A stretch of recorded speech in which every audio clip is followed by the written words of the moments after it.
Olá, bom dia.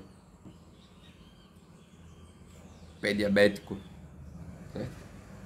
Se eu estou diante desse resumo da Santa Doutora Luiz Jerônimo, se eu não fiz um slidezinho, né? Se eu não fiz uma apresentação no Notion, o que é que eu estou diante? Da véspera da prova, correto? E aqui no modelo duas caras de o sol da matina do lado, você pode ver, são 6h44, o pai acordou cedo para estudar. Então quer dizer que eu estou na iminência da prova de cardiologia, beleza? E a gente vai estudar o quê? Diabetes. Olha aqui que universo, né? Olha que coisa interessante. Você que está com preguiça de estudar, você que só quer ter aquele conhecimento passivo, assiste essa aula, beleza? Que aqui sou eu destrinchando o que está escrito neste resumo que você vai estudar com certeza. Porque você gosta dos resumos de Luiz, beleza? Vamos lá. Vamos estudar, vamos avante diante do pé diabético. Então, basicamente, o que é o pé diabético? É uma complicação da doença conhecida como diabetes, beleza? Falei inicialmente o óbvio, certo? O que não é óbvio, o que é que você não lembra da endócrina? Que existem três tipos de pé diabético. O pé diabético neuropático, o pé diabético isquêmico e o pé diabético infeccioso, infectado, beleza? Então são três pés diabéticos que têm manifestações clínicas diferentes e às vezes até antagônicas. Mas a base é a neuropatia. A neuropatia é a base de todo o funcionamento do pé diabético. A gente pode dizer que o pé diabético nada mais é do que uma neuropatia periférica, aliada também à presença de uma DAP, que seria uma doença arterial periférica. Então a doença arterial periférica junto com a neuropatia dá o pé diabético, beleza? Pode coexistir os elementos, e muitas vezes coexistem os elementos, mas é bom a gente ter noção de um separado do outro, beleza? Então, vamos lá. É uma complicação da DM, né? E é a estrutura mais vulnerável. Por que o pé é a região mais vulnerável? Você tem que saber isso por osmose, né? O pé diabético, o pé é mais complicado porque é a região mais distante do coração, é onde o fluxo vai ter mais dificuldade de chegar. Se a gente tiver problema de úlcera, problema de ceratose, problema de isquemia, vai ser no pé, porque o pé é a região que mais demora para chegar ao sangue, beleza? Isso é lógico, isso é evidente. Onde é que dá mais DAP? No membro inferior, certo? DAP, doença arterial periférica, beleza? Que você já devia ter estudado, coisa que eu não fiz, porque eu quis matar pé diabético primeiro, porque tinha mais páginas de resumo. Show de bola. Então, o pé diabético, neuropático, isquêmico e infeccioso, beleza? Lembrando que em todos eles existe neuropatia, né? O isquêmico tem mais DAP do que neuropatia, mas existe neuropatia dele, beleza? E aí a neuropatia ela pode ser de vários tipos, na verdade, né? A neuropatia ela pode ser autonômica, beleza? A neuropatia autonômica é justamente quando você afeta as fibras autonômicas. Pode ser uma neuropatia sensitiva, quando você afeta as fibras assentivas, as fibras somáticas, beleza? Pode ser uma neuropatia motora, quando justamente por conta da neuropatia a gente tem uma afecção das fibras motoras, e também pode ser o pé diabético de caráter infeccioso, quando já uma ceratose complicou e infecciou. E depois o pé diabético isquêmico, que seria justamente aquelas manifestações de uma doença arterial periférica. E aqui estão os sintomas de cada um, né? Eu vou dar um spoiler, mas você vai ver que ao longo do resumo todo isso aqui vai ser repetido várias e várias vezes. Mas pense comigo. Se eu prejudico uma fibra autonômica, eu prejudico o quê? As chamadas fibras o quê? Fibras simpáticas. Quem ativa as glândulas sudoríparas? São as fibras simpáticas. Então, por conta justamente do apagamento do mecanismo simpático ou diminuição, a gente tem justamente uma pele seca, beleza? Seca que vai descamando e ressecando. Então, você vai ver aqui, ó, seca descamando e ressecando. Se você tira a glândula sudorípara, você tira a água da pele. Se você tira a água da pele, ela perde muito líquido. Se ela perde muito líquido, ela fica seca, quebradiça. Beleza? Show de bola? Então essa é a característica autonômica. Essa é a primeira coisa da autonômica que a gente tem que falar. O que é que a gente tem que falar da sensitiva? Perda de sensibilidade. Então tudo aquilo que você já viu no exame físico neurológico vai sair. Sensibilidade motora, sensibilidade motora não, ó. Que viagem. Sensibilidade epicrítica, sensibilidade protopática, propriocepção. Lembrando que essas fibras mais profundas, sensibilidade profunda, saem primeiro do que as fibras, saem depois das fibras de dor, de temperatura, tátil, né? A de estereognosia relacionada àquele trato córtico-espinal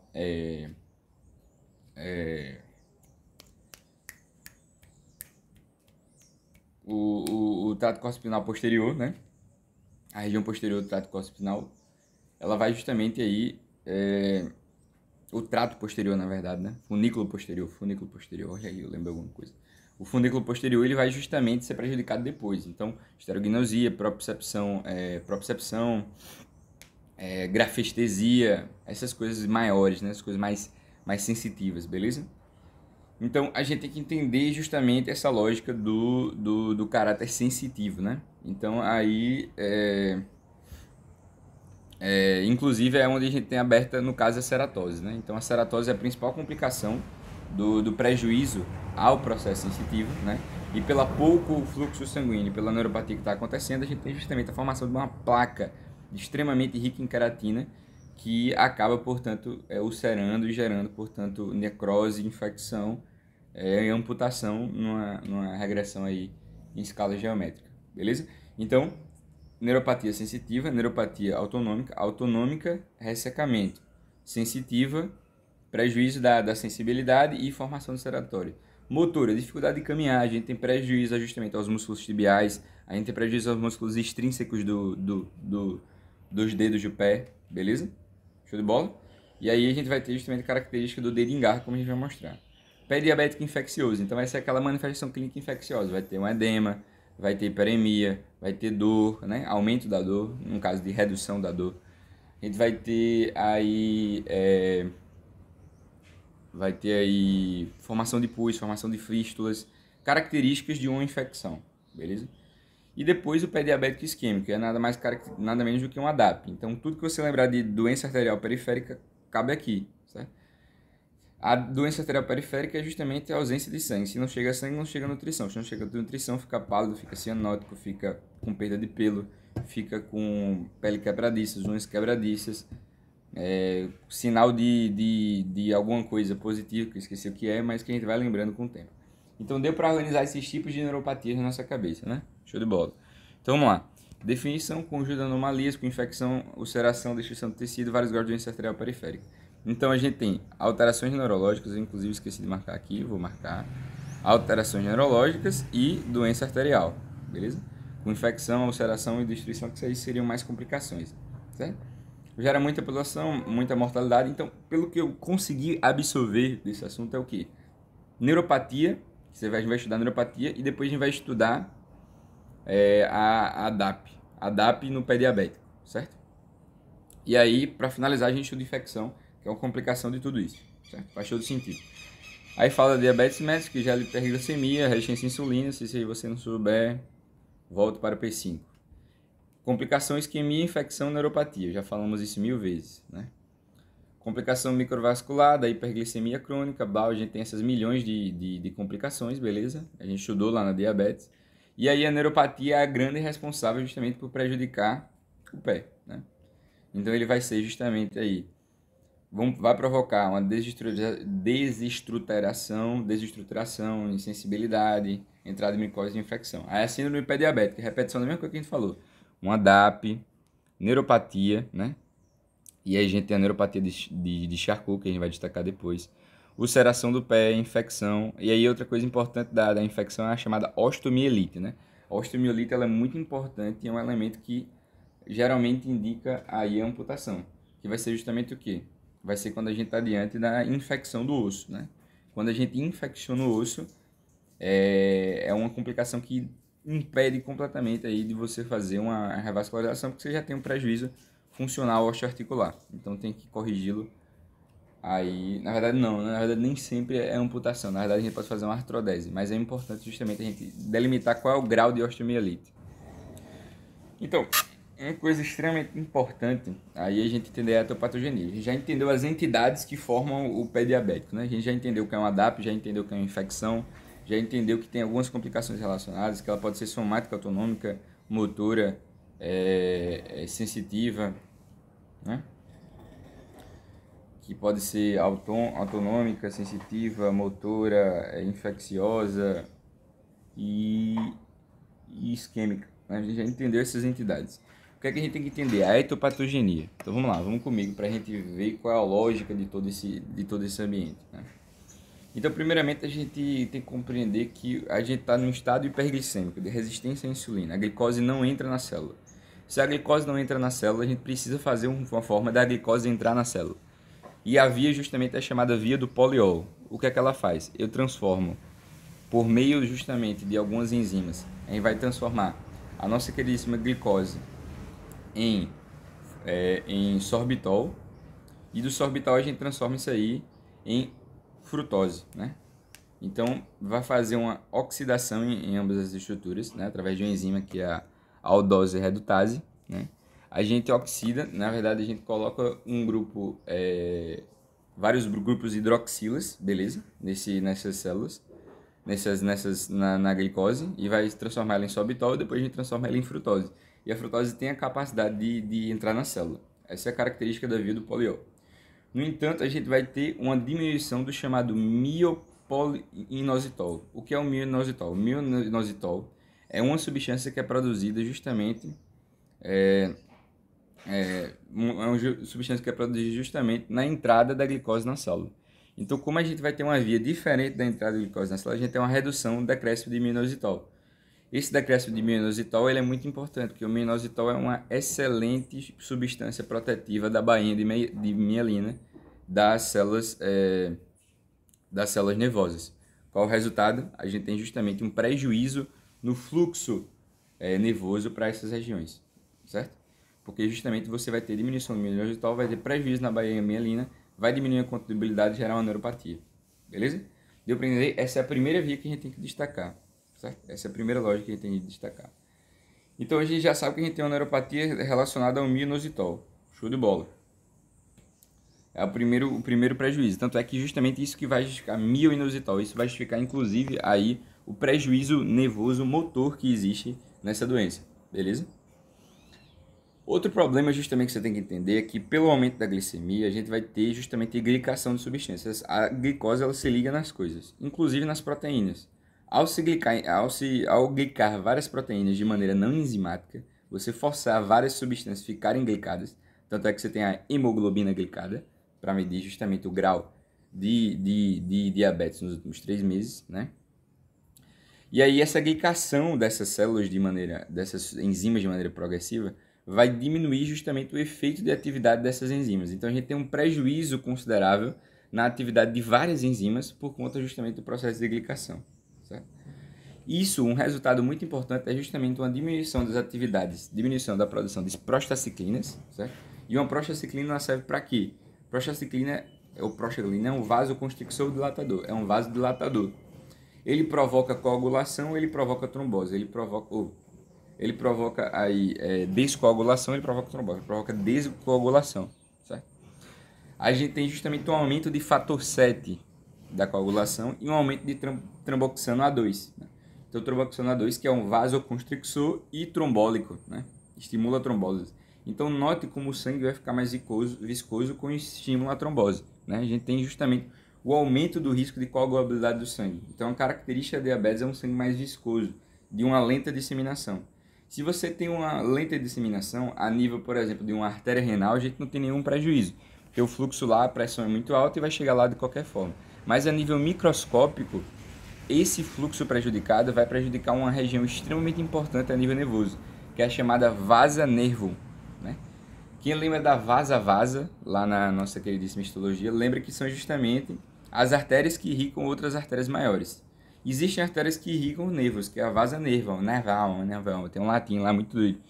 E o prejuízo justamente do fluxo de sangue para essas regiões vai gerar uma neuropatia relacionada a esses nervos. Então, outra forma de gerar neuropatia periférica é justamente gerar aí uma obstrução da vasa nervorum. E justamente isso vai dar um prejuízo muito importante aí, primeiramente nas chamadas fibras de caráter simpático. Então, as fibras autonômicas simpáticas, por serem mais finas, elas têm um prejuízo muito mais rápido do que as fibras sensitivas, beleza? E essas fibras simpáticas prejudicadas vão provocar duas coisas. Primeiro, que são as sudoríparas prejudicadas, né? E além das sudoríparas prejudicadas, a gente vai ter um prejuízo também aí à nossa queridíssima irrigação, certo? Porque a gente vai ter um estímulo a um processo de fístula arteriovenosa, beleza? Então, por conta da simpática, eu não sei o que é que liga essas duas coisas, perdão, não pesquisei mais, nem vou. mas a gente vai ter justamente aí a formação de uma fístula arteriovenosa. Essa fístula arteriovenosa vai provocar tudo que uma fístula provoca, né?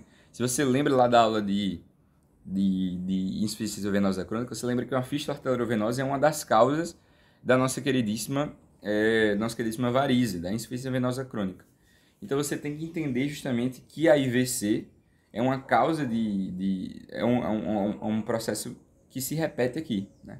Então a gente vai ter uma estase venosa, uma dilatação das veias no local, o pé vai ficar ruboroso, edemaciado e vai ficar principalmente aí, ficar quente, né?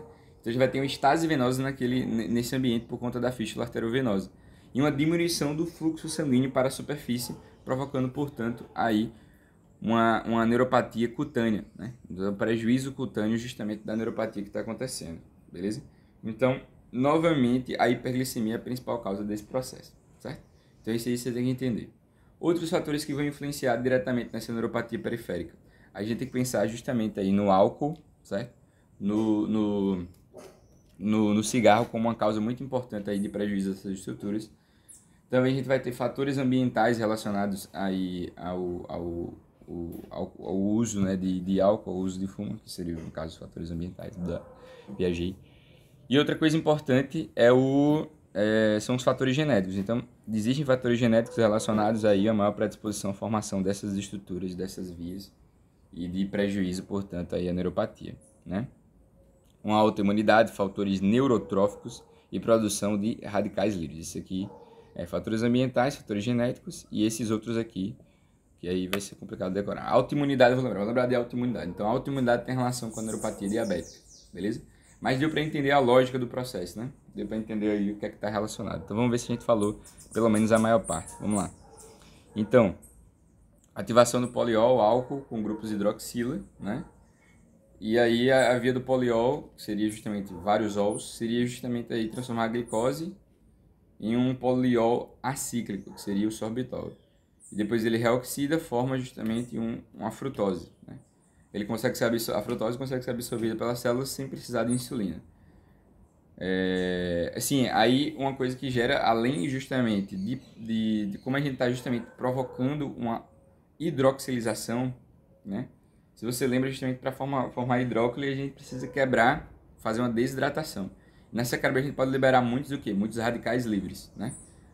E esses radicais livres eles vão acabar provocando aí um aumento de lesão a nível do nervo e além justamente a redução, na verdade não é um aumento do mioinositol, é a redução, redução do mioinositol. Então a gente tem mais radicais livres e menos mioinositol, que protege a bainha mielina, e aí a gente vai diminuir a condução nervosa por conta disso. Glicação das enzimas, redução da produção de prostacyclina, aumento da produção de tromboxane A, aumento da viscosidade, e aí um ponto importante que eu esqueci de falar, né? Fundamental esse ponto aí, que é justamente aí o aumento da produção do LDL. Produção do LDL e glicação do LDL relacionada à própria, a própria diabetes.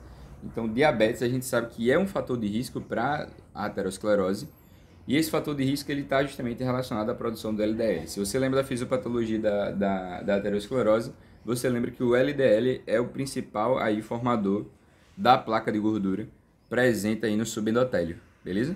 Então, aumento do colesterol, aumento do LDL. E aumento do LDL com potencial de oxidação e formação do processo aterosclerótico. Então, deu para entender a lógica aí por trás desse processo. Então, a gente entendeu a neuropatia, a gente entendeu a isquemia, certo? E a infecção seria, portanto, aí a via relacionada com a complicação pós-isquemia, pós-neuropatia. Então, depois, obstrução da vasa nervórea, né? E aí, uma desnervação simpática vai abrir fístulas arteriovenosas com desvio de sangue da arteríola, roubando o fluxo do nervo, beleza? Aí a gente vai ter uma neuropatia periférica com pé túrgido, quente, veias dilatadas e seco, né? Porque bloqueia a glândula sudorípara. Isso é a característica do processo autonômico junto com a fístula, né? Então, esses processos estão relacionados. Eu não entendi diretamente por quê, mas está relacionado, certo? E aí outros fatores são fatores ambientais, como álcool e fumo, e também fatores como, por exemplo, a autoimunidade, como, por exemplo, fatores neurotrópicos e radicais livres que são produzidos, inclusive, naquela via do poliol, né? Então é uma fisiopatologia complexa, né? Mas que dá para entender a partir do momento que você parte do ponto da hiperglicemia, né? Hiperglicemia via do poliol, sorbitol, frutose, diminuição do imunositol, produção de radicais livres. Aumento da viscosidade, aumento das prostaciclinas, aumento do tramboxoneado, diminuição da prostaciclina, produção de LDL. Obstrução da vasa nervoro, prejuízo simpático, fístula arteriovenosa, pé seco, túrgido, quente e dilatado, né? Fatores ambientais como álcool, fumo, que aumenta os radicais livres, aumenta a lesão endotelial, né?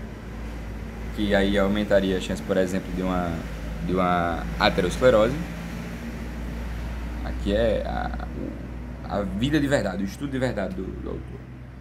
E fatores neurotróficos e radicais livres. Show de bola. Então a gente entendeu, né, a fisiopatologia. Vamos entender agora a neuropatia, né? Então a gente agora... Sim, continuando a fisiopatologia, na verdade. Vale a pena a gente continuar a fisiopatologia, porque a gente tem que entender esse outro quadrado aqui, né? Que a hiperglicemia, ela não só provoca isso, como ela provoca também uma microangiopatia. A microangiopatia, ela acontece justamente porque a hiperglicemia vai aumentar a viscosidade do sangue, como a gente já viu, vai estimular a glicação de enzimas não enzimáticas, né? Não enzimática de proteínas. E aí, uma consequência disso é a formação de uma microangiopatia. A microangiopatia nada mais do que a lesão dos vasos sanguíneos, dos capilares sanguíneos, aumentando o nível de espessura da membrana basal, certo? E esse nível de espessura da membrana basal, ele provoca uma diminuição da troca de oxigênio e nutrientes para essa região, amplificando, portanto, a neuropatia periférica, amplificando, portanto, as lesões a nível dermatológico que ocorre, beleza? Então, aumentou a viscosidade no sangue, aumentou a glicação de proteína, derivada de fatores genéticos, a gente vai ter a microangiopatia, né? Então isso é importante, né? Então a gente não tem trocas, não tem fagocitose, não tem passagem de oxigênio, não tem aí o fluxo de nutrientes, beleza? Então deu para entender essa lógica, né? Depois aí vai ter a repetição das mesmas coisas, certo? Então vamos lá, vamos ver se a gente viu justamente esse processo. Agora vamos repetir mais especificamente a neuropatia. Então note que a aula do professor foi bem repetitiva, né? Ele explicava alguma coisa, depois explicava a mesma coisa de novo, revisando. Então vamos lá. Então a gente entendeu as entidades de neuropatia, as entidades do pé diabético. Um é a neuropatia. A neuropatia ela vai ser o quê? Autônoma ou sensitiva e motora também, certo? Quando ela é autônoma, ela pode ser simpática não. Quando ela é autônoma, geralmente é simpática. E aí o primeiro prejuízo vai ser justamente a presença de um pé seco, né? Esse pé seco ele acontece por quê? Porque a gente tem poucas glândulas sudoríparas, certo? Então uma neuropatia simpática. E porque ele fica quente e rosado, né? E é demasiado também. Ele vai ficar quente, rosado e demasiado, porque basicamente a gente vai ter uma fístula arteriovenosa formada por conta desse prejuízo simpático, que vai engurgitar as veias locais, vai impedir um fluxo no ambiente e vai contribuir também para a formação da microangiopatia local, beleza? Uma coisa que é muito importante que a gente tem que entender, que inclusive está lá no processo do pé de Charcot, o famoso pé de Charcot, é que essa fístula arteriovenosa ela contribui para o processo de reabsorção óssea. Então, uma das coisas que a gente tem justamente é o prejuízo a nível ósseo. Isso acontece por quê? Porque a gente está roubando o fluxo que deveria ir para o osso, que deveria ir para o nervo, e está provocando justamente uma neuropatia relacionada a isso, está provocando também uma lesão a nível ósseo. E essa lesão a nível ósseo está marcada pela reabsorção óssea, perda justamente de uma desestruturação óssea e maior risco de fraturas, beleza? Além de isquemia cutânea. Então, um pé hipervascularizado a nível justamente do processo de fístula arteriovenosa vai tornar ele quente, rosado e desfigurado porque a gente tem um prejuízo ao osso, beleza? Aumento da reabsorção óssea. Show de bola. E aí, a nível somático, a gente tem justamente as fibras finas e a fibra grossa, quando a gente está falando justamente daqueles dois níveis. Quando a gente fala de reflexo tátil, reflexo doloroso, reflexo térmico, a gente tem esse prejuízo mais cedo, né? E depois, progressivamente, a gente vai ter o prejuízo, portanto, aí, da sensibilidade vibratória, da estereognosia, da propriocepção e também aí a hiporreflexia tendínea, né? Os reflexos aí a nível neurológico, especificamente o reflexo aquileu e o reflexo patelar, que são os dois testados, beleza? Então, somáticos são fibras finas e fibras grossas, autonômicos são justamente aqueles a níveis de neuropatia simpática, né? Então deu para entender essa lógica aí inicialmente. Vamos continuar aqui. Outra coisa que acontece justamente, ele já está adiantando aí, que é a neuropatia motora, né? A neuropatia motora está relacionada justamente com esse prejuízo à inervação. E esse prejuízo à inervação gera atrofia dos músculos, né? Principalmente dos músculos extrínsecos da mão, do pé, né? Provocando aí proeminência dos metatarsos, proeminência dos metacarpos. Estruturas em garras, os dedos em martelo, beleza? Isso se dá justamente por conta aí do prejuízo ao músculo. Também a gente tem um prejuízo aos músculos tibiais, na verdade, os músculos extensores da perna. Isso gera inclusive uma perda de força e uma dificuldade de andar. Então, isso é muito importante a gente entender, né? Músculos extensores da perna e músculos intrínsecos do pé. Então, a perda de força nessas estruturas, certo? Outra coisa muito importante também é o aumento da quantidade de lesões. Então, o paciente está perdendo capacidade de sentir, né? Está perdendo a habilidade, está perdendo a capacidade de mexer. Então, quantidade de traumatismo, além justamente de estar enfraquecendo o osso. Então, a chance de traumatismos e lesões a serem abertas é muito maior, né? Então, esse paciente também pode ter prejuízos a nível demencial, pode ser cego, né? Então, a chance de reabilitação e retomada das atividades é muito grande, é muito baixa, né? E o aumento do risco de lesão, que vai ser porta aberta para infecção, para formar ceratose, para formar aí o pé diabético infectado, beleza? Osteomielite, etc. Então aqui está um quadro resumitivo, né? Então a gente tem, vamos lá, uma neuropatia autonômica, né? Que vai gerar por si só um pé seco, quente e rosado. O pé seco por conta das glândulas sudoríparas, quente e rosado por conta da fístula. Chanto arteriovenoso, osteopatia de Charcot, que a gente vai falar mais futuramente, mas é um dos tipos justamente de complicação, não? É esse pé que vai ficar inflamado inicialmente, depois vai ter deformidade óssea, né? Reabsorção óssea e depois lesão óssea. E a gente tem uma isquemia cutânea relacionada a esse chanto também, certo? A somática, primeiramente tátil dolorosa, depois térmica, depois vibratória, hiporreflexia e propriocepção. A atrofia dos músculos seria justamente relacionado à parte motora, né? Que está na somática também, não só sensitiva. E isso aí vai estar totalmente relacionado com os traumatismos, né? O traumatismo ele também vai provocar ulceração e maior chance de infecção, beleza? Então isso aí está muito relacionado justamente à fisiopatologia e demonstração do quadro clínico, né? E como a gente falou, a hiperglicemia ela provoca uma microangiopatia, espessamento da camada basal, né? E esse espessamento da camada basal prejudica a fagocitose e prejudica o oxigênio, né? Relacionados a fatores genéticos e a hiperglicemia.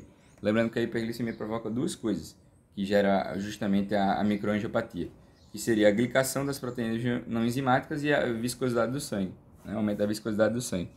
Então aqui tá explicado isso, né? Então a gente tem, cadê?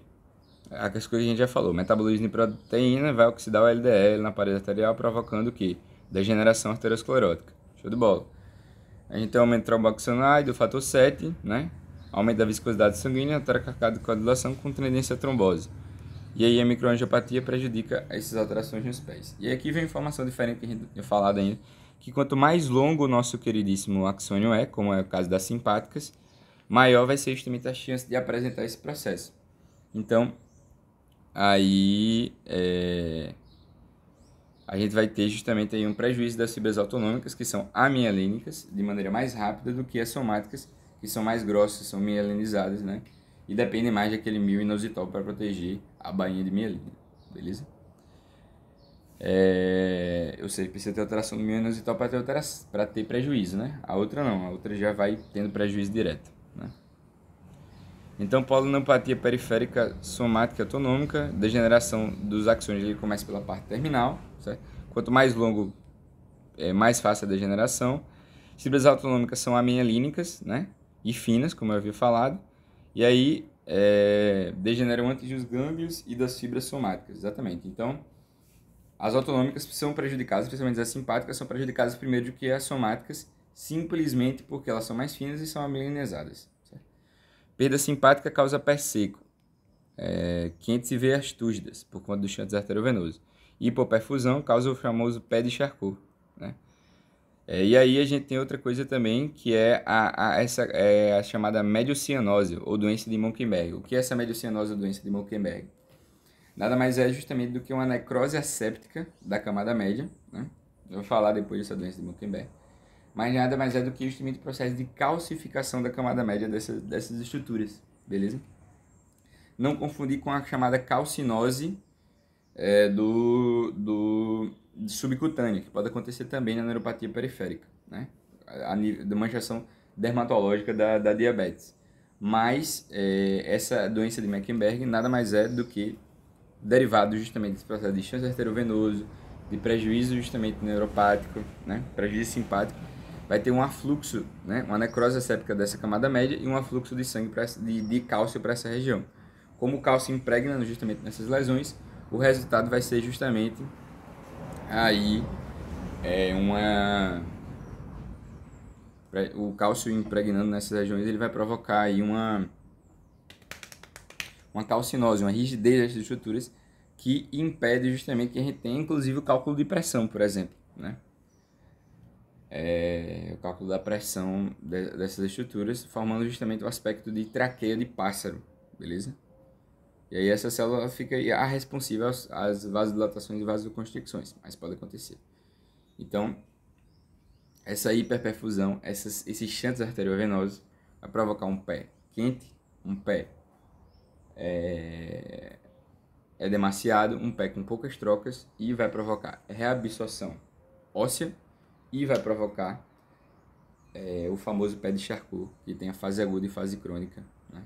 Muito importante aí como manifestação dessas doenças. Show de bola? Então a gente falou a respeito da polineuropatia, a gente especificou esse negócio de como funcionam os axônios, né? Que começa de trás para frente, da parte terminal para a parte de trás, né? Então por isso que o efeito já é rápido. Também a gente vai ter quanto mais longo pior, e as autonômicas são amilingas, por isso que ocorre esse processo. E aí a gente tem a continuação para a gente entender o que são as manifestações sensitivas e o que são as manifestações motoras, né? Essas características diferentes. Basicamente a repetição de tudo que a gente falou, certo? Então, o quadro clínico do pé neuropático, né? Então, a neuropatia sensitiva é a primeira predominante sobre a motora. Então, primeiro a gente tem a somática, depois a gente tem a sensitiva, depois a gente tem a motora, certo? Então, somática a gente já viu o que acontece. O que acontece na motora, na sensitiva? Sensitiva a gente vai ter justamente aquela perda de sensibilidade dolorosa, perda de sensibilidade tátil, perda de sensibilidade térmica, perda de esterognosia, de grafestesia, de sensibilidade vibratória, de reflexos, de todas as características que são fibras finas e fibras grossas da nossa queridíssima neuropatia sensitiva. E aí uma das manifestações são justamente sensações aí de prejuízo à sensibilidade. Então a gente tem parestesia, que seria os formigamentos, né?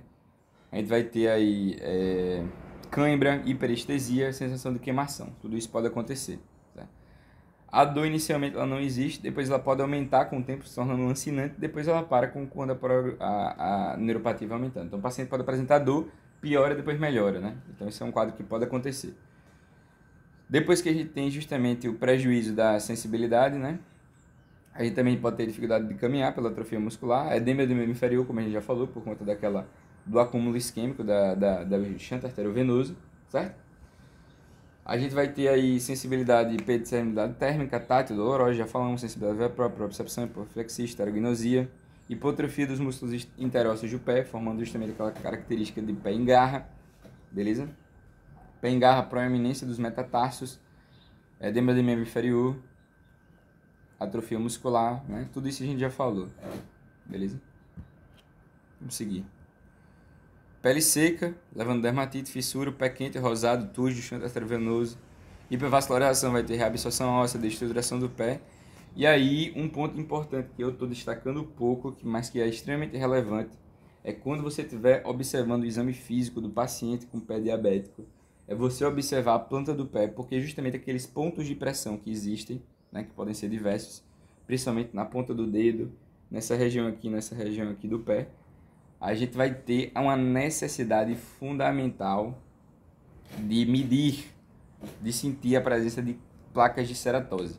Então a ceratose é uma manifestação do pé extremamente importante, relacionado justamente aí com a hipervascularização, né?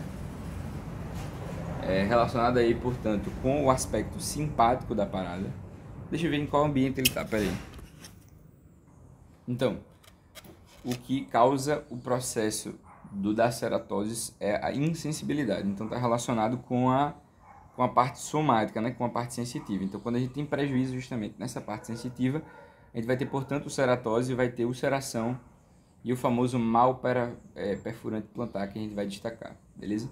Mas muito importante a gente palpar, ver como é que está a planta do pé para observar região de ceratose, mal perfurante plantar e processo de infecção, beleza? Show de bola? Então tudo isso a gente estudou, né? São vários sintomas relacionados, mas a gente consegue organizar isso aí de maneira interessante na nossa cabeça. Aqui já está o pé de Charcot, né? Então a gente tem um desabamento do taço aqui na esquerda, e aqui a gente vai ter justamente uma ceratose com mal perfurante plantar, e aí ceratose aberta, né? E aí o que é importante a gente falar? São os testes diagnósticos. Como é que a gente diagnostica aí a presença de alterações a nível de sensibilidade? Então sempre tem que ver a sensibilidade, né? A gente vai ter essas manifestações clínicas que a gente observa, mas de exame físico a gente vai fazer sensibilidade tátil com monofilamento de 10 gramas, né? 10 miligramas, 10 gramas. E aí esse monofilamento de 10 gramas, que é esse aqui, ó, laranjinha, né? Ele é muito importante de você ver a sensibilidade, porque a partir do momento que você perde, você tem justamente a redução da chamada sensibilidade protetora. E é isso que vai garantir com que o paciente ele não tenha ceratose. Quando ele perde a sensibilidade protetora, ele vai gerar pressões, ponto de pressão específico, não vai conseguir se proteger, e aí vai gerar uma alteração da sensibilidade tátil, que não é mais protetora, e aí a gente vai ter a ceratose desenvolvida. Sensibilidade térmica é aquela famosa utilização dos dois tubos de ensaio, um quente e um gelado, esse é clássico. Sensibilidade dolorosa vai utilizar uma ponta, uma estrutura ponta-aguda, que gera, portanto, essa pressão aguda, né? Cuidado para não machucar o paciente. Sensibilidade térmica, tátil, a gente pode fazer grafestesia, pode fazer esses processos de propriocepção, botar para cima, botar para baixo, perguntar onde é que está a posição do dedão. Térmica, tátil, dolorosa, qual outra, meu Deus? Vibratória, né? Então a gente pode utilizar o diapasão. Bate no diapasão, coloca justamente na região. Se ele sentir a sensibilidade, ele fala. Se ele não sentir, ele diz: parei de sentir, e você continuar sentindo em uma região parecida, quer dizer que tem alguma lesão ali, beleza? Também os reflexos profundos. Então a gente vai fazer o aquileu e vai fazer o patelar.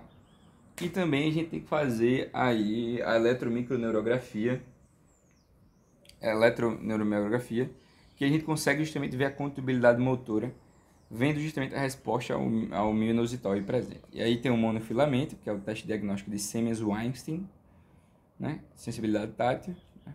Então o de 10 gramas ele indica justamente a perda de sensibilidade protetora. Aqui justamente a palpação para ver justamente os pontos de pressão.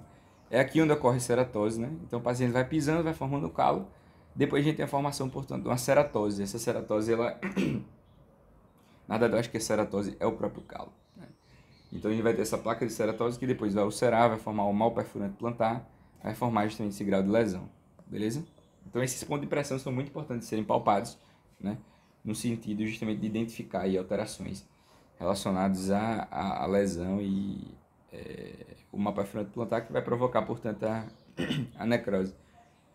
E aí o tratamento para esse paciente é fazer palmilha, né? Uma palmilha específica que evite que ocorra, portanto, aí um contato, portanto, uma pressão constante nessa região e acabe gerando, portanto, aí uma necrose, como eu já falei 1000 vezes, né? Então a gente tem uma área flutuante, que depois de tempo a área que vai abrir vai formar úlcera, né? Então a característica desse mal perfurante plantar é justamente aí a ceratose seguida de necrose. Vai ser justamente uma região de bordas endurecidas elevadas, com um centro limpo e não infeccioso, mas com presença de necrose, beleza? E aí, obviamente, esse mal perfurante plantar ele pode seguir e vai formar, portanto, uma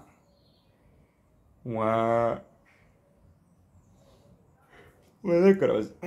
Uma coisa muito importante para você ter na sua cabeça é que nem sempre uma revascularização resolve esse problema, né? Então, como a gente tem uma necrose, né? Como a gente tem uma necrose, é muito importante a gente entender que a gente pode ter uma microangiopatia relacionada. Então, você foi lá, revascularizou por exemplo, uma femoroplastia, uma revascularização femoroplastia, você fez uma ponte de safena, você fez uma endarterectomia, né? Removeu a placa, fez tudo bonitinho. Isso vai ser suficiente? Nem sempre, beleza? Porque a gente pode ter a microangiopatia relacionada. A gente vai ter uma membrana tapetada que vai impedir um fluxo. Então, muitas vezes precisa amputar porque, basicamente, o fluxo sanguíneo para aquela região já não está mais funcionando. Da mesma forma que você não pode fazer uma amputação sem uma revascularização prévia, sem uma angioplastia, sem uma ponte de safena, sem uma endarterectomia, né? Porque, basicamente, isso aí vai provocar uma progressão ainda mais da necrose, beleza?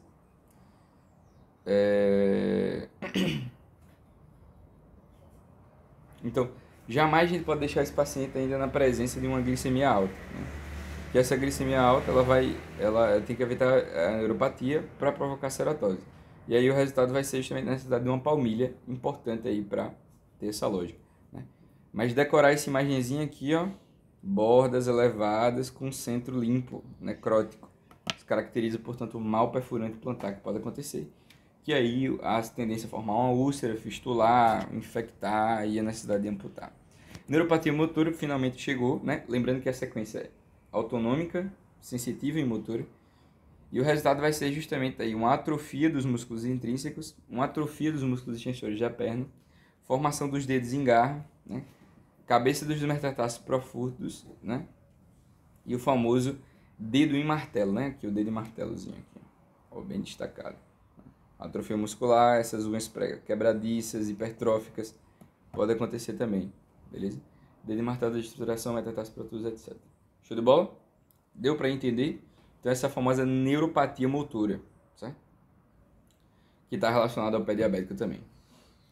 O diapasão, 120 Hz, eu vou ver a sensibilidade vibratória, eu vou lá, pego nas hastes, comparo sempre com a própria sensibilidade, o reflexo tendino do aquileu, patelar, eletromicroneurografia para ver justamente a resposta de sensibilidade motora, e aí você vê justamente se o nervo está funcionando direitinho, certo?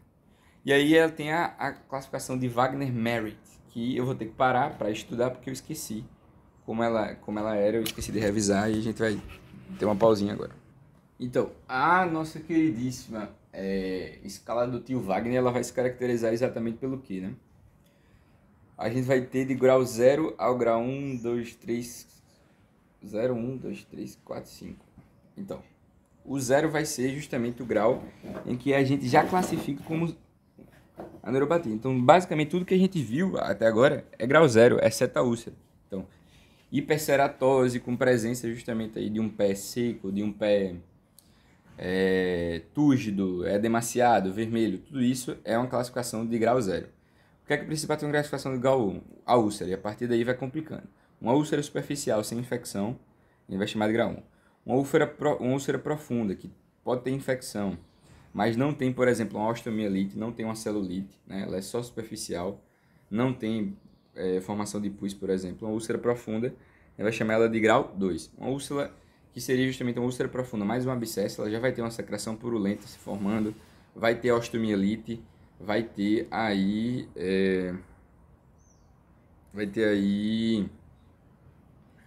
osteomielite, vai ter celulite, né? Na profunda a gente já pode ter justamente prejuízo aí as nossas queridíssimas tendões, né?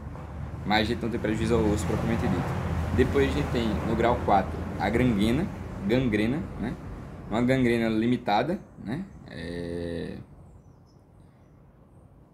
Que vai ser justamente limitada aos dedos e a justamente o pré-metatarso, né? E depois a gente vai ter a gangrena extensa, que vai justamente envolver todo o pé, certo? Lembrando a diferença de necrose e gangrena, a gangrena está relacionada a um processo de necrose mais aprofundado com putrefação. Vamos ver se a gente lembrou, né? Superficial, localizada, né?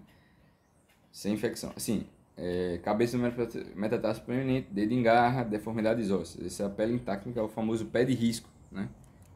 O famoso pé de risco. E aí a gente tem o grau 1, que vai ser superficial localizada, né? Sem infecção. Uma úlcera profunda, tendão, ligamento, articulação, sem osteomielite, né? Não tem prejuízo ao osso, então pega tendão, pega ligamento, pega articulação, é profunda, mas não tem osteomielite. Se ela tiver osteomielite, tiver celulite, se ela vai lá e provoca aí secreção fétida, né? Ele vai ter uma úlcera profunda mais visceral. Gangrena limitada, antepé e dedos, e depois necrose de todo o pé. Tá? Só vem justamente essa passagem da profunda para superficial, localizada. A profunda ela atinge ligamento, atinge articulação, atinge tendão, mas não pega o osso. Se pega o osso, pega celulite, é profunda mais abscesso, grau 3, beleza? E aí a gente consegue classificar os graus bem bonitinhos, segundo a escala de Wagner, certo? E aí a gente tem a classificação clínica do pé diabético, que é tudo que a gente falou aqui. O isquêmico, o diabético e o infeccioso, beleza? Show de bola? Agora a gente vai se aprofundar sobre o isquêmico e sobre o infeccioso, certo? Vou dar um pauzinho para beber uma água, porque já estou 46 minutos sem parar. Então vamos falar agora do infectado, né? Vamos lá avançar aí para o nosso queridíssimo infectado, né? Então a gente está dentro da complicação, né, do nosso queridíssimo pé diabético. Então a gente tem um pé diabético com ceratose, por exemplo, que necrosou e aí provocou, portanto, uma infecção. O que é que você vai observar? O que é que você observa no nosso queridíssimo infectado, né? Que seria, portanto, aí obrigatoriamente, no mínimo, um grau 2, um grau 3, né? E aí, o que é que a gente observa, né? A gente observa justamente uma manifestação clínica muito específica de infecções. Então, tecnicamente, a gente vai ter taquicardia, vai ter uma hipotensão, né? No caso, quando tem característica de sepsis, né? Pode ter hipertensão também nessa síndrome febril. Taquicardia, hipertensão, a gente vai ter aí calafrios relacionados, portanto, à infecção. O que é que vai caracterizar essa infecção a nível local? Então, localmente, a gente vai ter o que é clássico de infecção, então rubor, hiperemia, edema, calor. A gente vai ter também produção de uma secreção fétida, né? Uma fístula fétida, uma úlcera profunda com produção dessa secreção. E aí, sempre observar para suspeita de osteomielite, né? Osteomielite, portanto, aí caracterizando um grau 3, obrigatoriamente uma úlcera profunda, mais um abscesso, né? E a osteomielite sempre vai ser uma fístula maior do que 2 cm, ou uma úlcera maior do que 2 cm, uma duração maior do que 2 semanas, né? Uma fístula cutânea também pode aparecer, e o mais importante, o osso pode estar exposto nesses casos. Então, essa é a característica de uma osteomielite, né? Então, outra coisa que é uma complicação muito frequente é a produção, principalmente, aí de bolhas, né? Pela produção de gases aí presentes nessas estruturas. Então, aí a necrose ela pode ser seca ou úmida, né? Normal ela ser seca ou úmida, pode estar molhada ou não. Inclusive, você prefere que ela seja úmida.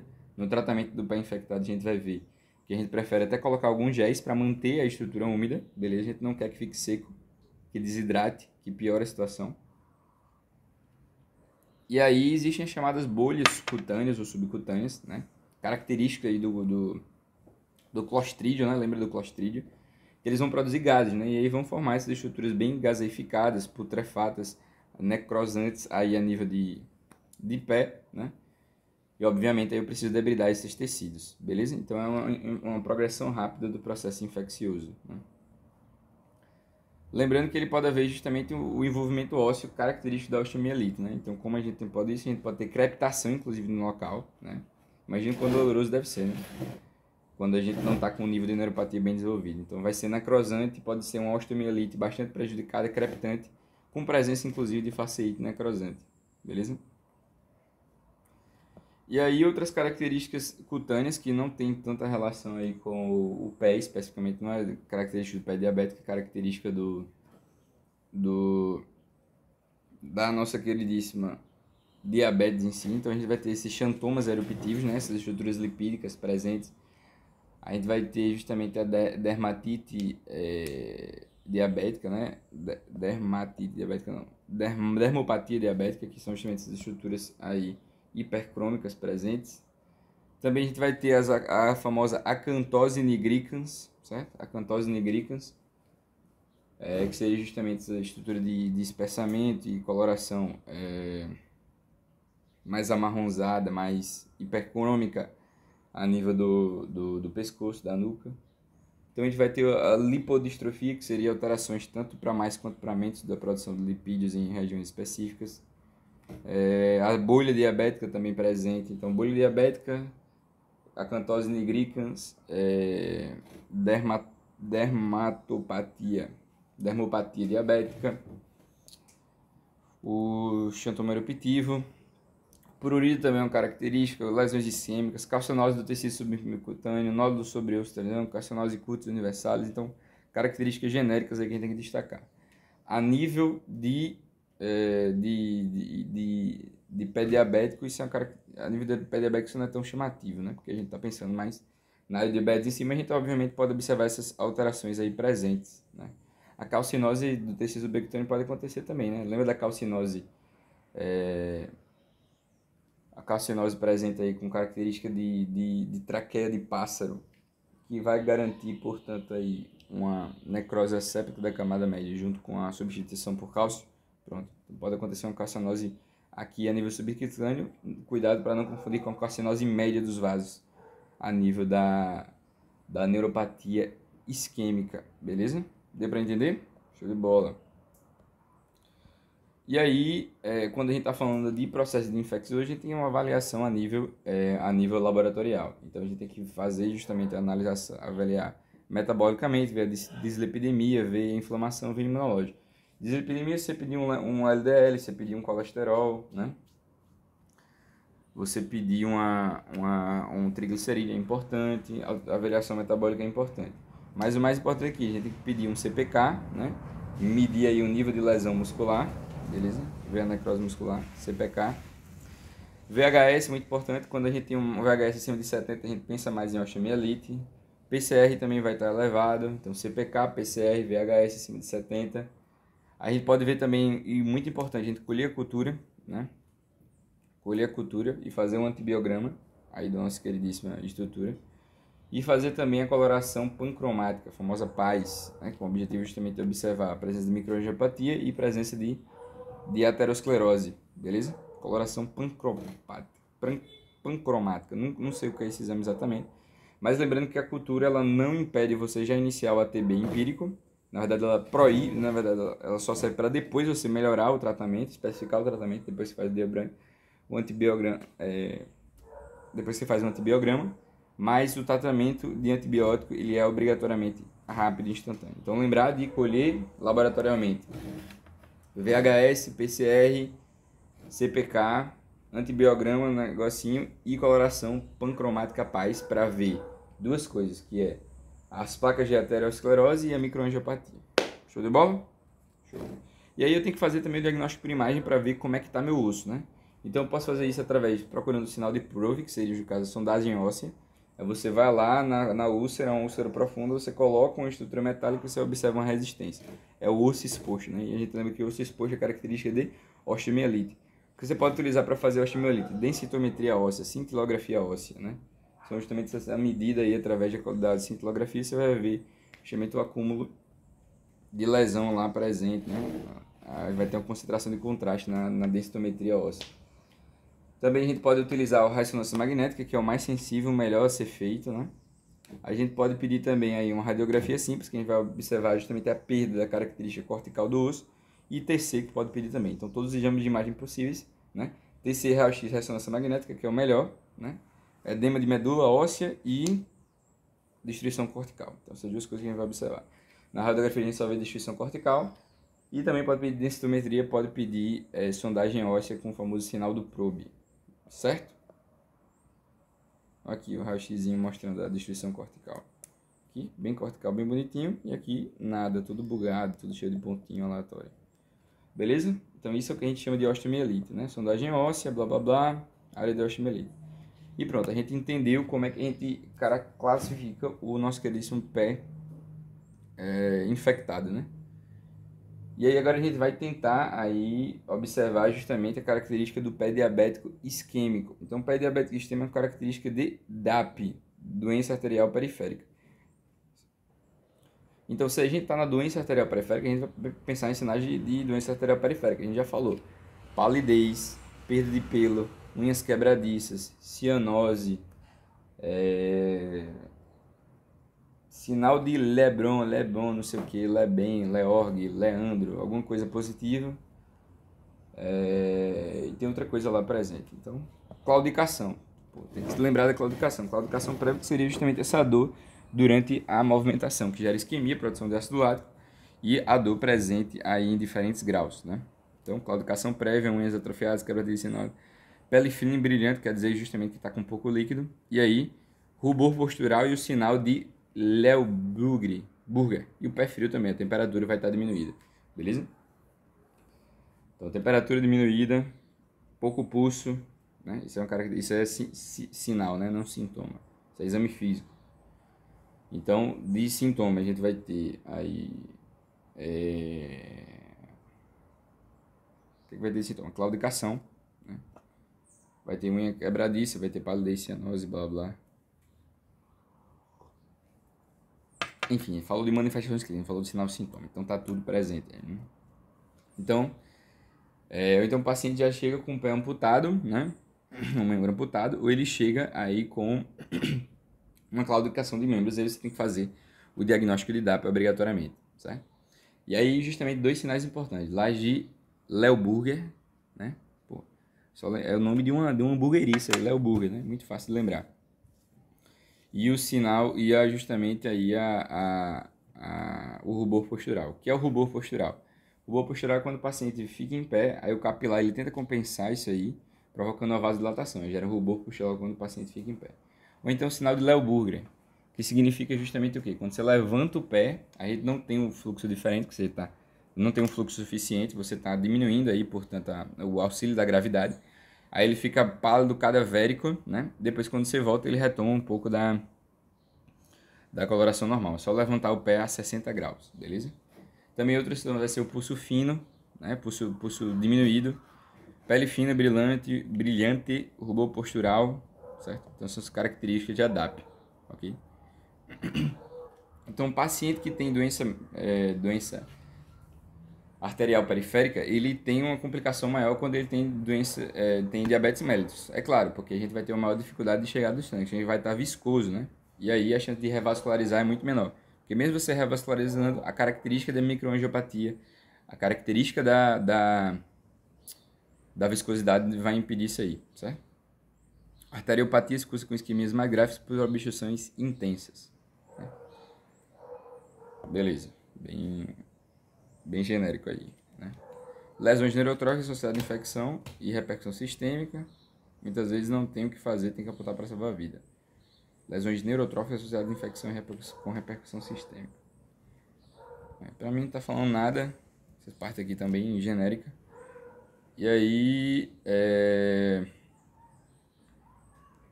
basicamente o que a gente tem que lembrar é justamente que a vascularização nem sempre vai garantir que ocorra a ausência de amputação. A gente já falou isso aí, né? Por conta desses processos que a gente tem que destacar. Obesidade, deficiência visual e lesão do membro contralateral, ele vai dificultar, portanto, a reabilitação desse paciente. Então, esse paciente não consegue voltar a andar, esse paciente ele tem cegueira, porque é uma das lesões aí da diabetes. Né? Então, o paciente ele não consegue, portanto, retomar essas atividades à bomba, gerando neoangiogênese, né? Que seria a principal forma, novas ligações, novos fluxos de sangue, novas ligações colaterais com o objetivo de melhorar a DALP, beleza? Então, lesões neurotróficas associadas à infecção com repercussão sistêmica, né? Então, a DALP, ela tem uma relação extremamente importante com lesões na região, beleza? Com isquemia e, portanto, aí gerando repercussão sistêmica. Né? Então, novamente, a lesão do paciente que tem isquemia é muito pior muito mais extensa, com mais risco de infecção do que o paciente que só tem, portanto, a neuropatia, né? Então, o paciente não tem DALP, beleza, consegue fazer uma revascularização, mas se ele tem DALP, tem uma microangiopatia associada, a chance de revascularizar e dar certo é ruim, a chance de infecção é muito maior, a chance de revascularização é muito maior, de lesão neurotrófica e obstrução é muito maior, certo? Então é isso aqui. E aí, esclerose de Monckeberg, né? Esclerose de Monckeberg está relacionada principalmente ao aspecto isquêmico da nossa queridíssima neuropatia, né? Nosso querido pé diabético isquêmico. E ele é justamente o que a gente falou, necrose asséptica da camada média, formando, portanto, a famosa calcinose em traqueia de pássaro, né? Muito comum a gente aumentar muito aí a pressão no manguito, mas a gente não consegue fechar o vaso. E aí eu não consigo medir, por exemplo, o ITB, que é o índice tornozelo braquial. Beleza? Então essa característica aqui, né? Então, calcificação difusa da parede, a parede vai ficando cada vez mais o quê? Mais esclerosada, vai ficando mais diminuída. Eu vou ter aí uma preocupação ainda mais na DALP quando a gente tem justamente a calcificação da parede, certo? Show de bola? Então, aterosclerose com calcificação, esclerose de Monckeberg, beleza? E aí tem o diagnóstico diferencial, para a gente saber se a pé é neuropático, isquêmico ou infectado. Então, só você pegar o quadro clínico, que a gente já falou, sem parar aqui, milhões de vezes, e ver o que é que classificam sendo mais um ou outro, certo? Como é que a gente faz o diagnóstico da nossa queridíssima DALP, né? Então, a gente tem que fazer o índice tornozelo braquial, que vai de 0,9 a 1,2. A gente tem os níveis de gravidade, que a gente vai estudar na doença arterial obstrutiva periférica, certo? E lembrando que pode calcificar e gerar a síndrome de Monckeberg, certo? E aí o ITB, índice tornozelo braquial, tem essa estrutura, é o que serve para justamente ver a diferença, se realmente o membro inferior ele está com tanta diferença aí do membro superior. E aí outra coisa que você tem que fazer obrigatoriamente é pedir um duplex scan, né? Um Doppler colorido, com o objetivo justamente de observar o fluxo, de observar justamente as características do padrão arterial no membro inferior. Outra possibilidade é justamente pedir uma angiotomografia, que é um semi-invasivo. Você vai lá, injeta contraste e vê justamente a passagem daquela estrutura. A única diferença justamente, eu posso pedir uma ressonância também, a ressonância ela só vê o lume, ela não vê a calcificação, beleza? Esse aqui com contraste ele permite a observação da estrutura, permite a caracterização, permite ver o nível de calcificação, etc. Quando a gente está diante, portanto, de angiografias, a outra característica de angiografia seria um exame mais invasivo, né? E aí ele permite justamente a caracterização da placa, ver o lume, ver as alterações, ver o grau justamente aí de lesão a nível da artéria, né? Então, ver o quanto justamente da artéria está ocluída permite um estudo maior e é essencial, portanto, aí para você planejar uma cirurgia, certo? Inclusive, já pode ser realizado de maneira concomitante, de forma armada, com o objetivo de fazer o quê?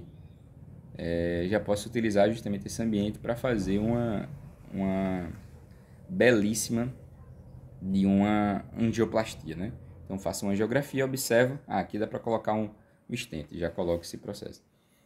E aí o tratamento clínico do pé diabético se caracteriza justamente por mudança no estilo de vida. Então tem que fazer uma dieta balanceada, com um pouco carboidrato, com um pouco gordura para diminuir o LDL, o LPL, aumentar o HDL.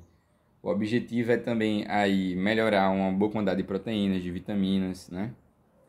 De sais minerais. Então, equilibrar nesse sentido. Eu tenho que também estimular o exercício físico quando for possível, fazer uma reabilitação, né? Controlar a diabetes, obviamente, né? Então, utilizar a hipoglicemia antes com o objetivo de controlar a diabetes, fazer a insulina, porque justamente esse processo. Evitar a hipoglicemia, porque a hipoglicemia também estimula o quê? Vasoconstricção, aterogênese, retinopatia. Sair do sedentarismo, controlar a glicemia, controlar a hipertensão arterial sistêmica, controlar a hemoglobina glicada. E aí, utilizar justamente aquela substância para controlar a DAP, né? Então, controlar todas as doenças associadas. Então, utilizar estatina, cilostazol e o AS, um anticoagulante plaquetário, com o objetivo de impedir que ocorra esse processo. Beleza? Os vasodilatadores eles não vão dilatar as artérias obstruídas, mas vão melhorar, portanto, aí a microcirculação. Melhorando a microcirculação, eu já consigo permitir um melhor controle, né? Que seria o cilostazol. As estatinas vão garantir a estabilização da placa, né? E também diminuir a atividade inflamatória ali presente, beleza? Show de bola? E o AS, obviamente, vai evitar que ocorra trombose, que ocorra justamente as complicações relacionadas à ruptura de placa, certo? E aí, deu para entender, né? Então, resumindo o tratamento clínico, mudança de estilo de vida, controlar a DAP, controlar a glicemia, controlar gordura, né? Controlar aí essas coisas, né? Sedentarismo, mudança de estilo de vida, blá, blá, blá, blá. E dar justamente DAP e a hipertensão arterial sistêmica. Muito importante controlar a hipertensão arterial sistêmica, se houver. Então, controlar as doenças relacionadas e mudança de estilo de vida, certo? E aí, para tratar a microangiopatia, também eu vou proibir álcool, vou proibir fumo, vou utilizar alguns medicamentos justamente para o controle da dor, né? Então, o controle da dor, eu vou utilizar controle neural da dor, né? Não vou dar anti-inflamatório, não vou dar analgésico. O único anti-inflamatório que dá é a AS com o objetivo de fazer isso. Mas eu vou fazer controle neuropático, porque doença neuropática ela não é tratada com COX, né? Porque o problema está no nervo, beleza? E aí eu tenho que utilizar controle central, como por exemplo a mitriptilina, carbamazepina, pregabalina, gabapentina. Então aí tem que ter um médico especialista aí no controle da dor crônica. E aqui a gente tem a neuroartropatia de Charcot, né? A neuroartropatia de Charcot é uma doença específica, né? É justamente o prejuízo ao osso durante justamente o nosso querido a neuropatia, o pé diabético neuropático, né? Então ele precisa, a neuroartropatia de Charcot, ela precisa justamente de um tratamento bem específico. E aí para isso eu tenho que reconhecer as duas fases. A primeira fase é uma fase aguda, inflamatória, né? Que é rubor, calor, edema, dor, né? Então, essa fase inicial ela não exige tratamento cirúrgico, né? E ela é marcada pela reabsorção, fragmentação óssea. E aqui, essa fase mais crônica, a gente tem a redução da inflamação e a gente tem justamente o prejuízo, portanto, mais específico com a reabsorção óssea e a diminuição da infecção. Na fase aguda não existe tratamento cirúrgico, né? Não adianta fazer nada. Eu tenho que simplesmente imobilizar esse pé durante 2 a 12 meses, beleza? Até justamente que esteja controlada a inflamação. E aí, justamente, eu não posso fazer nenhuma espécie de alteração. E o principal objetivo é evitar pontos de pressão que provoquem, portanto, aí o aparecimento da ceratose. Então, vou fornecer palmilhas para esse paciente, utilizar esse calçados terapêuticos com o objetivo de evitar pontos de pressão, certo? E além disso, eu vou evitar cargas, com o objetivo de quê? De evitar que ocorra, portanto, fratura dos ossos desse paciente. É o tratamento de caráter conservador. Então, evitar fraturas com cargas, imobilizar e calçados terapêuticos. Quando a gente chega para a fase crônica, na fase crônica aí eu já vou manter justamente os meus calçados terapêuticos para evitar lesão, né? E aí, fazer a palmilha, né? Evitar pressão excessiva, então essa característica se mantém. Eu só vou tirar a imobilização e vou tentar fazer em grande parte aí o processo de retirada das proeminências ósseas, né? Então é a exostosectomia. Exostosectomia, que justamente são essas alterações das proeminências ósseas. Outra coisa justamente é a artrodese, né? E a artrodese e o que mais? E a amputação, né? A artrodese geralmente é o que se faz, né? Com fixação interna e externa, para justamente combater essa fixação óssea, essa alteração de fixação óssea. E para finalizar, a amputação se for necessário, certo? Então é assim que se trata, né? Então como é que se trata? Na fase aguda, imobilização, evitar peso e palmilha. Na fase crônica, palmilhazinha bonitinha, esses calçados terapêuticos, né? Evitar justamente ulceração e queda, né? E formação de ceratose. Depois eu vou fazer aí a retirada das proeminências ósseas, beleza? Então, exoartrodese e também fixação interna e externa, em 70% dos casos, e em casos que não dá a amputação, beleza? Show de bola. E aqui são os cuidados com o pé diabético, né? O que é que você tem que orientar o paciente? Então, não usar chinelo que tenha espaço entre os dedos, né? Porque isso aí pode gerar lesão. Evitar sapatos apertados. A meia colocar pelo avesso. Não andar descalço. Utilizar sempre a palmilha. Usar hidratante, mas não entre os dedos para evitar micose. Não utilizar compressa quente, não utilizar compressa fria. Enxaguar bem o pé após o banho, né? Principalmente entre os dedos. E não colocar hidratante, mas enxaguar bem, beleza? E não retirar a cutícula e cortar a unha de forma reta, certo? Então essa é a característica importante para cuidar do pé diabético para evitar lesões, beleza? Microbiologia do pé diabético infectado. Então existem diversos tipos de polimicrobiota, né? Então são vários micróbios possíveis. E quando a gente está dentro de uma superficial, geralmente a gente tem o Staphylococcus aureus, a gente tem justamente um Streptococcus agalacti, a gente tem o Streptococcus pyogenes, quando ele é mais superficial. Quando ele é mais profundo, a gente vai ter uma polimicrobiana, a gente já vai ter anaeróbio, já vai ter um clostridiozinho, né? Já vai ter um Enterococcus, pode ter uma Pseudomonas em 20% dos casos. Quando ela é com infecção externa, aí geralmente é um clostrídio, geralmente é um anaeróbio, né? Pode ter o resistência à meticilina, o MRSA, geralmente quando você já teve mais de uma infecção, quando você fez um tratamento incorreto, pode ter um pseudomonazinho, né? Em 20% dos casos, beleza?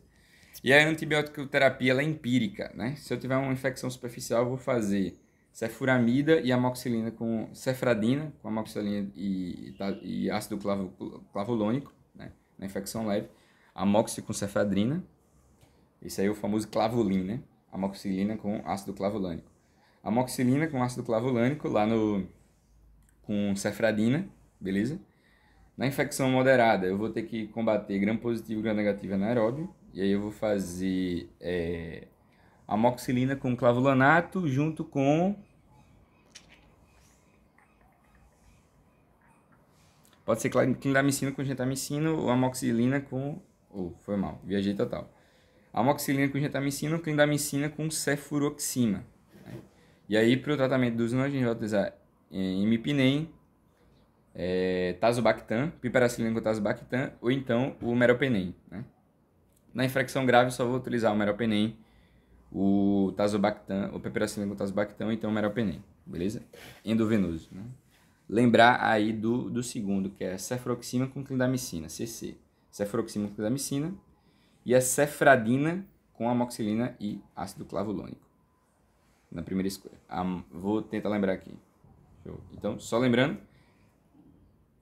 Primeira escolha, amoxicilina com clavulanato, mais cefradina. De segunda, de infecção moderada, a gente vai fazer o imipinem, meropenem e piperacilina com tazobactam, para tratar os quadros de anaeróbios. E para tratar os aeróbios, eu vou fazer cefuroxima e clindamicina, ou então amoxicilina com gentamicina. Para tratar a infecção grave, eu só faço imipinem, meropenem e o piperacilina com tazobactam. Show de bola. Vão se esforçando para aprender essas coisas, porque com o tempo vai ficando mais fluido, certo? Paciente chega com infecção, colhe material para cultura, TB empírica, infecção profunda, tem que fazer cirurgia para debridar. Perfeito. Então aí já vem o tratamento aí do pé diabético infectado. Como é que a gente trata o pé diabético infectado? A gente tem que debridar tudo que está infectado. Então debridar as necroses superficiais e profundas, certo? Fazer o tratamento empírico, a TBI empírico, como a gente já falou, beleza?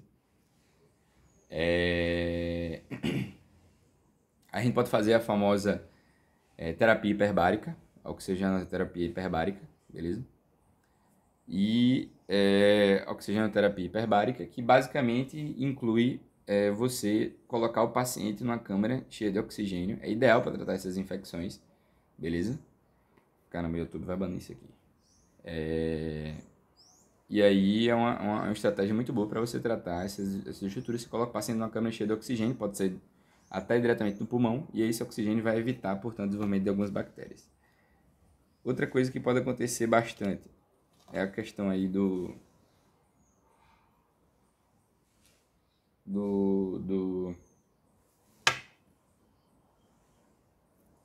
Foi mal que eu prendi uma mosca aqui no copo. Deixei ela presa aqui. E aí é a amputação, né? Muito importante a gente fazer curativos, né? Não compressivos e utilização de antisséptico. E também a utilização justamente de enzimas, como por exemplo colagenase, para debridamento de coisas superficiais. Utilização de géis quando a gente não está aí com debridamento, com regiões de necrose, né? Para manter úmido. O debridamento para gerar tecido de granulação, né? No caso da necessidade de utilizar as colagenase, então usa colagenase para gerar tecido de granulação. Quando já tem tecido de granulação, você usa um gel para manter úmido. Ou então, quando você tiver infecção, você pode utilizar o carvão ativado, beleza? E aí pode utilizar antissépticos locais de sais de prata para evitar isso aí. Usa dispositivos para evitar, portanto, esse modo de plantagem, a gente já falou. Proteger o membro e reabilitar, né? Isso é mais difícil com um paciente que tem o quê? Que tem aí, portanto, essas dificuldades, beleza? De lesão, né? Então, paciente infectado, o que é que eu vou fazer, né? E também o paciente geral, aí. Paciente infectado, eu vou fazer o quê? Eu vou tratar a infecção com a TB. Vou debridar o que está necrosado. Vou amputar o que for necessário, né?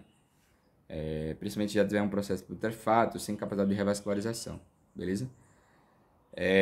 Amputar pé, amputar dedo, amputar coxa, se for necessário, beleza? Fiz isso, show de bola. O que é que eu tenho que fazer também? Se tiver uma lesão que está lá infeccionada, né? Está infectando. Eu vou lá e faço o quê? Vou lá e coloco gel, coloco enzima, coloco ácido, carvão ativado para dirimir uma infecção. Uso antisséptico, uso curativo não compressivo. Vou lá e reabilito meu paciente motoramente. Coloco uma palmilha, botas ortopédicas, com o objetivo justamente de evitar aí calçados não compressivos. Qual é o nome que usa, pelo amor de Deus, para eu padronizar? Dispositivos. Teve um nome aqui mais bonitinho, cadê? Calçados e órteses, não, aqui, vamos lá. Calçados terapêuticos, vai ser o nome que eu vou usar na prova. Calçados terapêuticos para evitar essa lesão e proteger os membros inferiores, né? E reabilitar esse paciente, fazer ele andar, beleza? Compartimento do pé, não sei o que é isso. Sim, uma coisa importante é sempre retirar todo o compartimento. Se você só drena um compartimento aqui, né, uma estrutura dessa, ele vai infeccionar outro. Então tem que tirar tudo, né? Não pode só drenar a região de debridade, tem que fazer infectado, tem que debridar, tem que retirar todas as regiões ao redor, beleza? Fazer pelo menos uma margenzinha, certo? E o tratamento do isquêmico é basicamente o tratamento da DALP, né? Então eu vou fazer aí uma revascularização, vai ser uma revascularização, por exemplo, femoroploplítea ou dermos distais, né? Femoroploplítea ou dermos distais, que vai ser uma endarterectomia, que você abrir a artéria e tirar a placa, ou então você fazer uma ponte de safena, né? Lembrando que nem toda a revascularização vai impedir a amputação, né? Você faz a revascularização, às vezes, até quando vamos amputar como tentativa, né? E aí, angioplastia com stent também pode ser feita, né? Na arteriografia, você já tem a obrigação de fazer a angioplastia com stent, né? Coloca o fio guia, coloca um stent, né? E aí, pode colocar stent se tiver obstruído, todo obstruído. E se eu tiver, portanto, aí com um balãozinho, sem necessidade de, se não tiver totalmente obstruído, eu faço, portanto, apenas angioplastia, né? Então, se for estenose, angioplastia. Se tiver obstruído 100%, stent, né? E aí eu vou fazer as amputações. Quando é que eu vou fazer a amputação aberta? Quando eu tiver uma infecção local extensa, né? Então, tô com necrose, tô com infecção, tem que amputar. Amputação transmetatarsiana, né? Aberta, quando a gente tem justamente prejuízo só nos dedos, né? Comprometimento tibiotássico, né? Ou seja, prejudiquei justamente a perna, tem que fazer a nível da perna, né? A nível, portanto, do joelho para baixo. Se eu tiver uma lesão aí de anquilose do joelho, né? Aí eu já tenho que obrigatoriamente fazer uma ressecção a nível da coxa, certo? Então, basicamente, tratamento do isquêmico: angioplastia, revascularização e amputação, beleza? Que vai ser justamente a endarterectomia e a ponte de safena.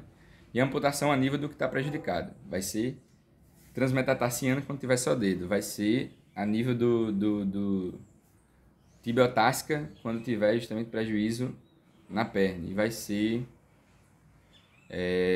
a nível da coxa quando tiver aí a anquilose do joelho. Né? E aí, nem sempre quando você tem aí uma revascularização, você obrigatoriamente vai ter que amputar. Então, você tem que ver o nível de perfusão. Se você tem algum nível de perfusão, você tenta não amputar. Se não tem nenhuma perfusão, está totalmente isquêmico, né? Aí você vai ter que amputar com o objetivo de proteger a região, principalmente quando você tem uma infecção associada, beleza? Então esse é o tratamento meio bugado, mas você tem que lembrar de maneira mais genérica, né? De tudo isso aí, né? Principalmente porque as caixinhas são fechadas. E se for aberta, a gente improvisa e faz um negocinho bonitinho. certo? Mas lembrar principalmente desse tratamento, né? Lembrar sempre de dar palmilha para o paciente, reabilitar, isso tem que estar colocando.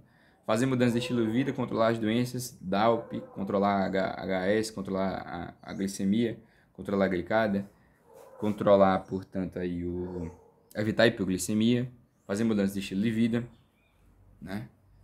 Evitar pegar peso, evitar pegar carga para não ter ceratose, fazer uso da palmilha bonitinha. Então, basicamente, isso resolve tudo. Se for infeccioso, aí você vai fazer ATB, vai fazer debridação, vai fazer oxigenadoria hiperbárica, vai colocar substânciazinha, vai fazer curativo, vai amputar se for necessário, quando a gente tiver um nível de infecção, aí inclusive muito alto, extenso, etc. E vai fazer revascularização, angioplastia e amputação quando a gente tiver um processo isquêmico acontecendo. Beleza? Espero que tenha entendido. Muito obrigado pela sua paciência. Revise bastante essa aula para poder ir bem na prova. Um abraço.